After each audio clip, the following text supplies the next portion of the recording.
man, I've got some thoughts that I would really like to share. One of those is the thought about this is about holding your standard. So let me just read this to you. Hold your standard. Just because people around you can't match the standard, don't lower your standard, raise it. If they can't make it, they won't make it. And here's what I'm trying to tell you. And this is no matter where you are. Maybe you're a business leader.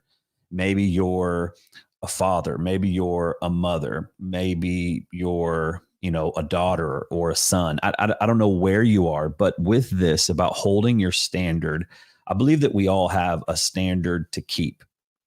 And sometimes you can be in situations where you realize that things are happening or things aren't happening. And what you can do is actually lower your standards and lower everything that you know is the right thing just to match where everybody else is. That could be anything. I don't know what it is, but I know that there's times in my life when I knew I had a standard of excellence, or I had a standard that, man, I was going to do better. I was going to keep going. But it seemed like the standard by whoever's leading or whatever was going on was a little bit lower. And so I found myself lowering who I was and lowering my standards, lowering my work ethic, lowering my creativity, because there was really no standard above where I was. And so I want to encourage you. I don't know what that looks like for you, but man, keep your standard high. And maybe you have a low standard. Man, raise that standard up, because there's people that are looking at you. There's people that are watching. There's people that are waiting for you to lead in whatever area that you're at. If it's a father or you're a mom, you're working at the gas station right now. You're a teacher. I don't know what that is, but man, raise your standard and don't lower your standard because everybody around you has lower standards. Man, be the one that people are looking to so that they can follow somebody with high standards. And maybe that for you is working out. Maybe you've realized, man, I keep putting this off. I keep doing this, and I've become lazy. Man, don't be lazy. Raise your standard up. Just because everybody around you is not doing it doesn't mean that you don't have to do it. Be somebody that people can follow. Be somebody that people look up to. Be somebody that has high standards, and let everybody else raise to your standard versus lowering yours to hit everybody else. Because, man, if they can't make it, they're not going to make it, and that's not your problem. So get after it. Second thing I would like to talk about is the word depression. And if you know anything about me, man, this is something that I have battled with and battled through. And I want to encourage you, if you look at depression, the word depression rearranged, it says, I press on. I press on. A lot of times when you are going through something that is hard, when you're going through something that you feel depressed with, what we can do is just push it down.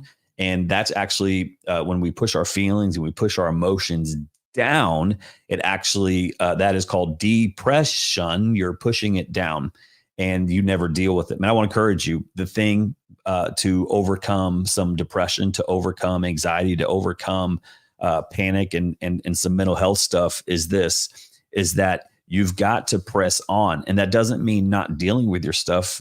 That means dealing with your stuff. And with that, you're going to have to press on through it, because it's hard to deal with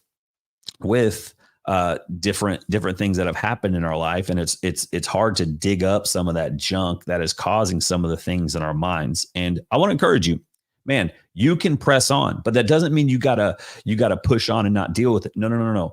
If you are feeling depressed, if you're feeling anxious, if you're feeling overwhelmed, you need to look back and see some things that are in your life that are causing that. You need to work through it, which is hard. And then you're going to press on through it. Because if you want to heal from the depression, you want to heal from the things, I mean, you're going to have to feel it. And that is brutal. Okay. To heal it, you're going to have to feel it. And when you feel it, don't give up, press on. And so take that nasty word that people use as depression, rearrange it to I press on, and don't give up. Now, the third thing I want to share with you this morning is to run your race. Run your race. 2 days ago, I went running, and it was early in the morning. And when I pulled up to go run, there was two other cars that pulled up at the same time. And just FYI, I was supposed to run with two buddies and they didn't show up, and that's okay. I missed you. But these two cars showed up, and these two dudes got out, and I was a little bothered because it was 5 a.m. And I'm like, man, what y'all doing here at 5? I didn't say that, but I just did my thing. And then I took off running, and my run that day was a low heart rate run. So keeping my heart rate low and just kind of going for about 35 minutes. And so I was running, and I could hear these two guys come behind me, and they were running. And I was thinking, I'm not going to let them pass me.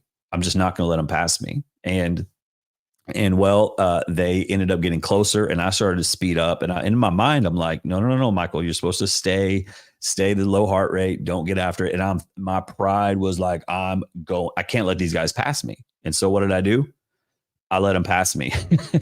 I was so irritated, and I could see them running, and I'm like, I could smoke them. I know right now that I could run ahead of them. I could run further than them. I could run faster than them, and I could keep going. And what I was thinking I was thinking about that with life, and how many times that we actually do that with other people, with other things, is we try to run somebody else's race. We try to do what somebody else is doing. Man, here's what I know is we have our own race that we need to run, whatever that looks like for you. Maybe, I'm talking about jogging, but really I'm talking about life. What is the race that God has for you that you need to run? And maybe you've realized you're trying to run, or you're trying to be somebody else, when really that's not who God made you to be. You need to run your race, because when we start running somebody else's race, when we even take orders and we listen to things that we know aren't right, and we're like, man, that's not what I was created to do. That's your race. You're telling me to run, when really I have a race that God wants me to run, and I'm going to run that race. I'm going to run that play. And maybe you're in a situation where you're like, man, I'm trying to run some races. I'm trying to run the play, and I can't run the play because of the race that has already been marked out for you in your certain space. Man, why you keep running that race? You're just staying frustrated. You need to do what you need to do. And maybe that means taking a hard step. Maybe that means for you, it's raising your standard. And maybe it means just having a conversation with, man, this is what I would like to do. Or maybe we're not talking about work. Maybe for you, you're trying to run the race of being like all the other parents. Maybe you're trying to match what every other parent is doing by doing all the extra stuff, by being this awesome, amazing person on Instagram, and really you're not. Maybe you're trying to be what you're not. Man, I want to encourage you, run your own race, because when you try to run somebody else's race, you're going to get injured, you're going to get hurt, you're going to be tired, you're going to be worn down. Run your race that God has marked out for you. And right here in Hebrews 12:1, I love this verse. This is so good. Hebrews 12:1. Therefore, since we're surrounded by such a great cloud of witnesses to the life of faith, let us strip off every weight that slows us down, especially the sin that so easily trips us up, and let us run with endurance the race God has set out for us.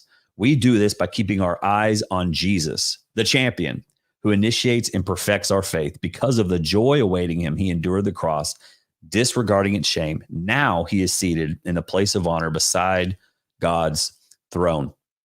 Man, we need to run the race that God has marked out for us. And it is a great race. And maybe your race isn't as flashy as somebody else's. Maybe it's not as beautiful as somebody else's. Maybe you don't like the race that you're on right now. Well, let me encourage you. If you're in the Word and you're spending time with him, and you know the place where you want to go, run your race. Just run your race and watch what happens. And maybe for you, you're not really running a race. You're just going through the motions and just living your life, and it just like is awful. What are you doing? And you got one chance, you got one opportunity. That sounds like Eminem, to get after it and to go. And so today, maybe you need to give it up and realize, man, what race do I want to run? What am I actually doing with my life?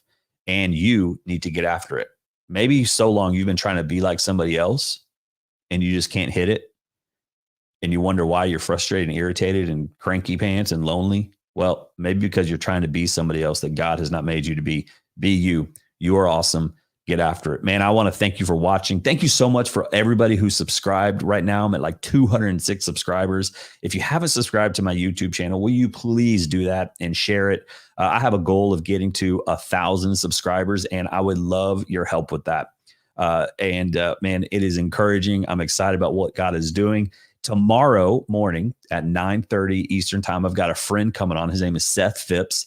And so you'll want to tune in tomorrow live right here and hear this amazing interview with Seth. And we'll see you later.